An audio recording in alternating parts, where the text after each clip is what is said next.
Andres is performing routine software tests. At first, everything seems normal, but then something catches his attention. This peak in the CPU load here isn't typical. It's not a major issue, but it's irritating, and he can't immediately figure out what's going on. Little does Andres realize that this is no ordinary bug. It's a cleverly hidden backdoor, planted over years by malicious actors, possibly state-sponsored hackers.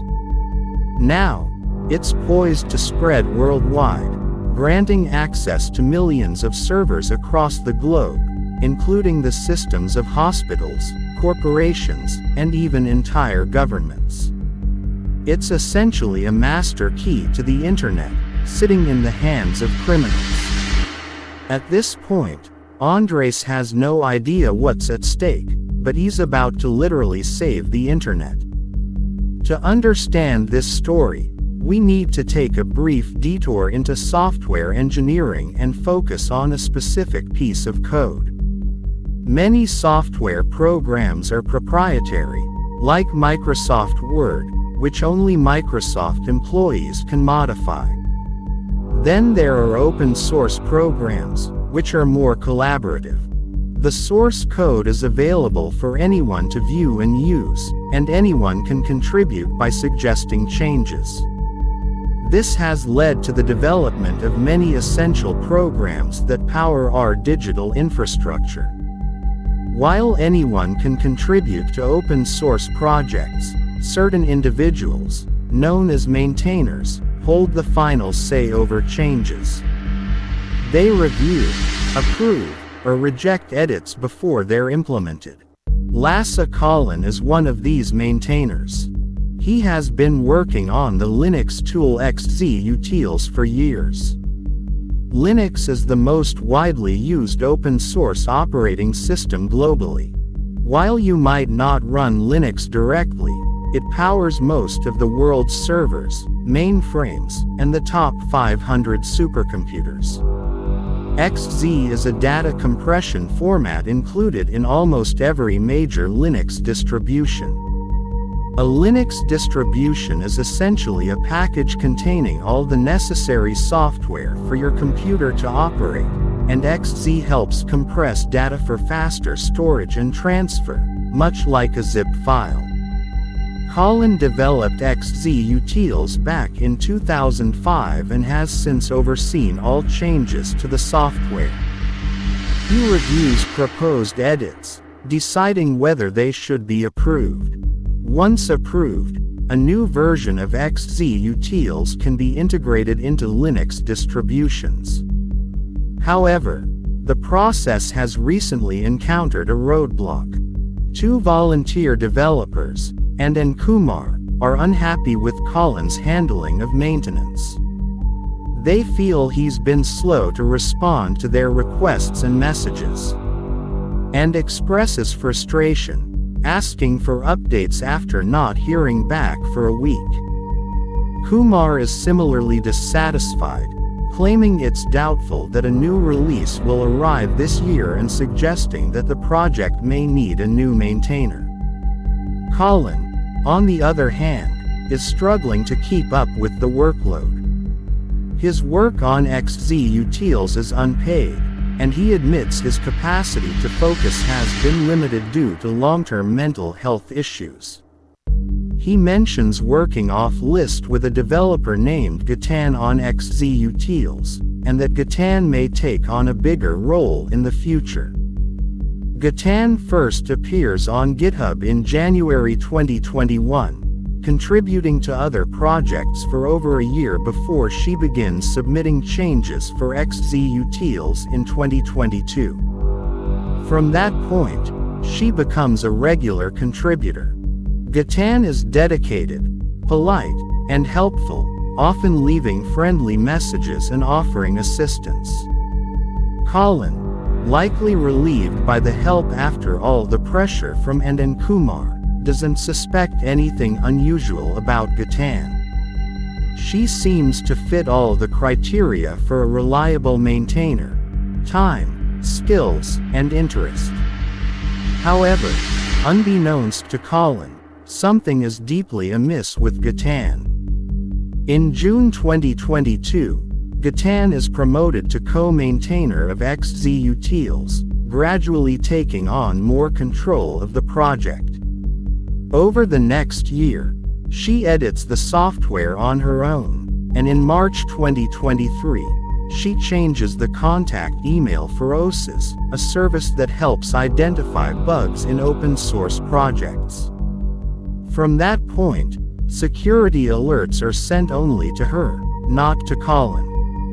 In March 2024, a user named Hans Janssen submits a change request for XZ utils, which Gatan approves. Several months later, in March 2024, Janssen contacts the Debian project, a major Linux-based operating system, asking them to integrate a new version of XZ utils into an upcoming release, claiming it fixes a bug.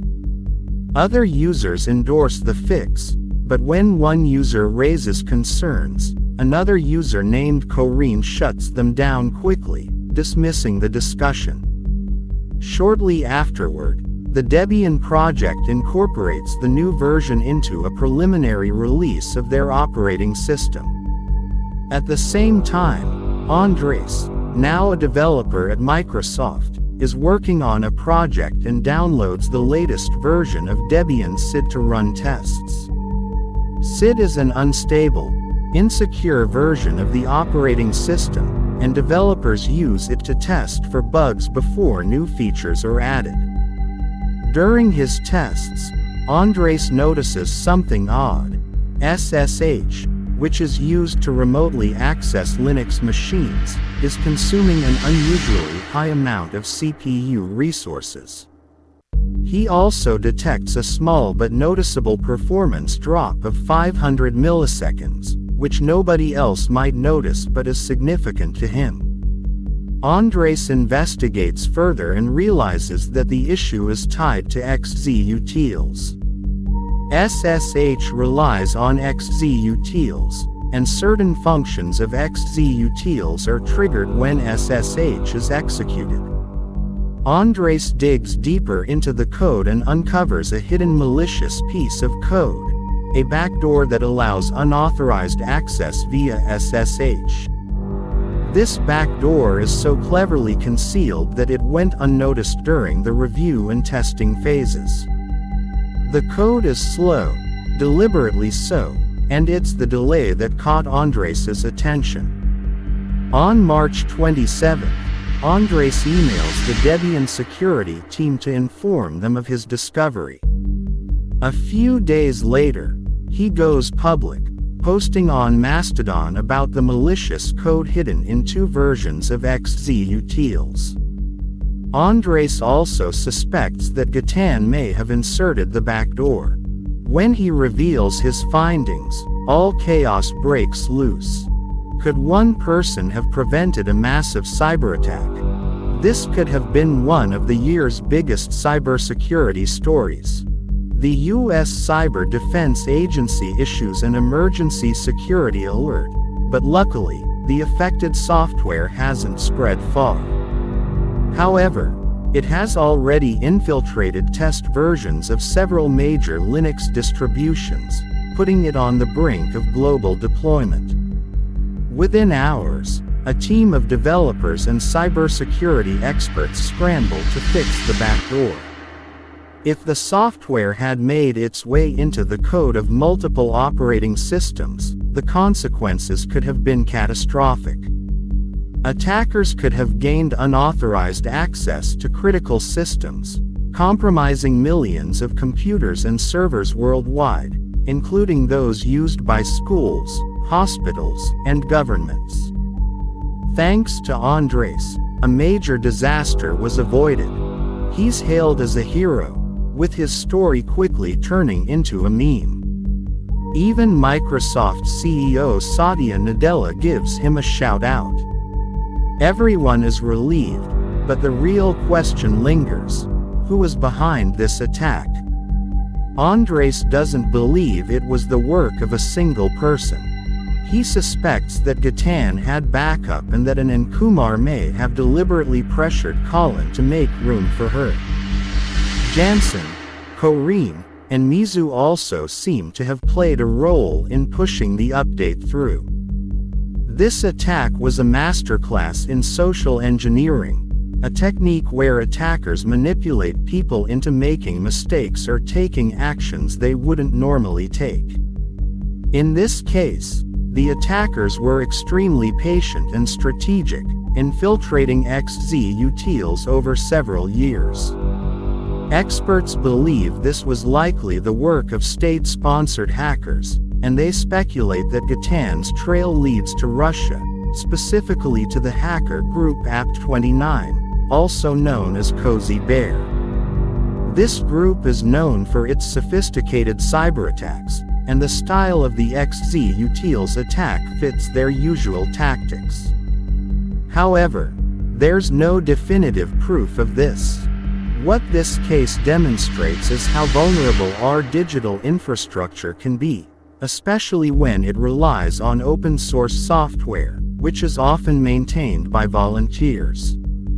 If we want to ensure the security of our digital systems, we need to support the open-source community and create the right structures to safeguard these projects. The attack on XZ utils was incredibly sophisticated, and we have to assume that more threats like this are on the horizon. Let's hope that when the time comes, someone like Andres will be ready to step up and save the day again.